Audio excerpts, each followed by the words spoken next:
네, 추운데 오랫동안 들으시느라고 고생하셨고요. 혹시 제가 출마 선언과 관련하여서 저에게 궁금한 점이 있으시면 말씀해 주시면 제가 성심성의껏 답변 드리겠습니다. 저 OTN 뉴스 임원선 기자입니다.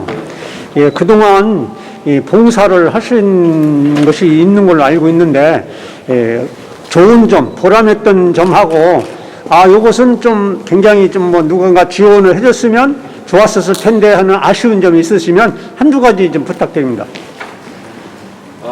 자연환경과 관련된 봉사를 할 때는 갑천 금강변 자연환경이나 계족산 자연환경 봉사활동에는 그런 것이 우리가 스스로 의욕과 어떤 참여만 있으면 됐는데, 어려운 이웃을 위한 봉사활동을 할 때 사실 후원자 그룹이 많이 주변에서 같이 동참을 해주면 어려운 이웃들에게 더 많은 도움을 줄 수 있었을 텐데라는 그런 좀 아쉬움이 있습니다. 따라서 이제는 우리 지역 안의 어려운 이웃을 우리 이웃들이 함께, 공동체가 함께 품고 같이 더불어 행복한, 같이 함께 행복한 대덕 시대를 열어야 되지 않겠나라는 생각을 가지고 있습니다.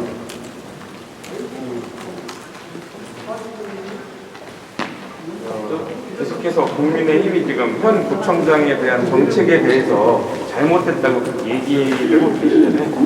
그러면 취임을 하시면, 만약에 취임을 하시면 그 대덕 1호음이나 현재 문제가 어린이 용돈수당이나 이거는 폐지하실 생각이신가요? 저는 전현직 구청장들이 자기 당과 다르다고, 아니면 직전에 단체장이라고 해서 하던 것을 우리가 흔한 얘기로 이름 지우기 하는 이런 식의 정책은 바르지 않다고 생각하고, 지금 우리가 말 그대로 야당의 입장에서 국민들이 걱정하는 부분을 비판적인 시각으로 이렇게 비판을 하는 건데, 만약 제가 구청장이 된다면 그것을 내부적으로 들어가서 다시 평가를 해보고 좋은 제도는 계승하고, 만약에 정말 이것은 폐해다 그러면 과감히 또 폐지를 하고, 또 개선해서 또 계속 발전시켜야 되는 것은 또 그런 차원에서 전문가들과 국민들과 같이 소통을 해서 결정하도록 하겠습니다. 그런데 20대도 어쨌든 혁신도시가 주지구에 전 시장들은 한 4개 기관, 5기관 정도를 대덕구의 주지구에 유치를 하겠다라고 이제 같이 나와 있던 것 같은데, 선생님께서 그쪽 연축지구나 아니면 신대지구나 이런 쪽에 어떻게 추진 또는 개발하실 생각이세요? 참 아쉽습니다. 혁신도시로 지정할 때 그 지정되는 과정에서 우리 그 당시에 대덕구 출신 국회의원이었던 정윤기 전 국회의원이 혁신도시 지정되는 과정까지 많은 공헌을 했다고 대전시장도 인정하는 부분이 있습니다. 그런데 우리가 혁신도시로 지정만 할 거면 대덕구와 대전에 큰 도움이 사실은 안 되는 거지 않습니까? 혁신도시로 지정이 되면 국가기관이 이전이 되기 때문에 혁신도시로 지정을 우리가 바랐던 것인데, 공공기관 이전은 현 문재인 정부에서 하지 않고 다음 정부로 넘겼어요. 그것이 제일 아쉬운 부분입니다. 정권이 끝나기 전에 공공기관을 어떠한 공공기관, 특히 대덕특구와 관련된 공공기관을 이전하겠다고 그전에는 많이 선거 때마다 이렇게 어떻게 보면 표장사를 다 했었는데, 그 부분이 지금 지켜지지 않은 것은 대단히 유감스럽고, 다음 정권이 들어서면 윤석열 정권이 들어서면 반드시 최대한 빨리 공공기관 이전 기관을 선정할 수 있도록 우리 대전시장과 충청권이 같이 합심해서 관철시키는데 저도 일조를 하고 싶습니다. 계죽산에 대해서 질문 좀 드리겠습니다.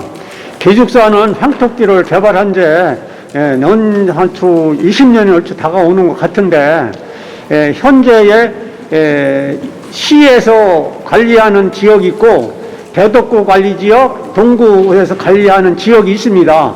그러다 보니까 이 계죽산에 이 발전이 되질 않는데 구청장님이 만약에 되시면 상호간에 협의해서 계죽산 활성화 측면을 있으시면 한번 전해 좀 부탁드립니다. 제가 대덕구의 의장 시절에 대청댐 잔디광장이나 계죽산 산림욕장과 도시공원을 모두 다 시에서 관리하는 것이 맞다라고 주장을 했습니다. 왜 그러냐면 대청댐이나 계죽산이 이제는 대덕구나 동구 지역은 동구 구민들만 이용하는 게 아니라 이제는 전국에서 많은 관광객이 찾아오는 그러한 역할을 하는 도시공원이고 관광지이기 때문에 대전시 차원에서 더 많은 예산을 들여서 시민과 국민들이 계죽산 황토길과 대청댐에 관광을 와서 즐기고 힐링할 수 있는 그러한 제도로, 그러한 관리 방침으로 변경되는 것이 맞다고 생각합니다. 네. 지금 현 부총장님의 제일 아쉬운 점이고요. 꼭 이것만은 개선하겠다 하시는 거. 모든 단체장들이나 대통령도 마찬가지인데 늘 선거 때는 소통하겠다. 국민과 구민과 시민들의 뜻에 따르겠다. 이렇게 하지만 많은 지도자들이 선거 때는 그렇게 했지만 실제 당선되고 나면 제대로 소통하고 주민의 뜻을 따라서 행정과 정치를 했는가? 이것이 가장 아쉬운 대목입니다. 우리가 문재인 대통령의 가장 큰 바람이 무엇이었습니까? 대선 끝나면 강화문에 청와대 집무실이 들어설 걸로 많은 사람들이 기대를 하고 그것을 보고 뽑아줬는데 문재인 대통령의 여러 가지 공약이 제대로 지켜지는 것이 거의 없다고 하는 것이 국민들의 현재 평가입니다. 마찬가지로 대덕구에서도 돈과 사람이 모이게 하겠다고 그렇게 전임 구청장들을 비난하고 당선이 됐지만 실제 3년 만에 대덕구 인구가 10,000명이나 감소하는 임기 중에 10,000명이면 대덕구 전체 인구 중에 10,000명이 엄청난 비중을 차지하는 건데 그런 결과를 우리가 눈앞에 보고 있지 않습니까? 따라서 지방자치의 근본인 본래대로 돌아가서 주민 스스로 우리 마을, 우리 고장을 같이 함께 잘 사는 마을로 이렇게 함께 이렇게 운영해 간다는 그러한 약속을 지키는 것, 신뢰를 지키는 것, 이것이 특히 기초자치단체장의 가장 큰 덕목이 아닌가 이렇게 생각됩니다.